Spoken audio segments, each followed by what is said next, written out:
Yo, what's up mga koys? Another day, another vlog na punta. Kaya tara, samahan niyo ako sa aking daily vlog.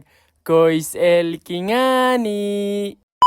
Pagkagising ko ay eto, lulutuin ko muna tong hotdog tsaka chorizo. At yun, gas stove na pala yung gamit namin. Inuna ko ngang prituhin tong isda. At eto pala, kagabi pa to sinetap ni Papa. Pagkatapos nilang bumili ng LPG hose o gas hose. Etong kulay asul. Akala ko nga kahapon, soundbox lang. Yun pala, may gas stove tsaka washing machine. Ang kinaibahan lang ay cash tong gas stove at tsaka washing machine. At yun, hindi na panggatong yung gagamitin natin, kundi gasol na. Sa totoo lang mga koys, hindi ko napansin tong washing machine at saka gas stove kahapon. Dahil yun nga, sa soundbox lang ako nakatingin. At balik tayo, ihahatid ko muna tong kapatid ko at pinsan ko. Pagbalik na lang siguro tayo kakain. Yun, humingi pa yung kapatid ko ng pera para pambayad raw sa t-shirt nila. May gaganapin kasi silang entrams sa school nila. Kaya yun, kung sino yung gustong magpa-t-shirt ay kailangan magbayad. At medyo maaga nga sila ngayong araw na to na nakarating dito sa school nila kasi wala pang mga estudyante. Sila pa. At shoutout nga pala ni Nicole Magdales Sarzosa na nag-edit ng mga pic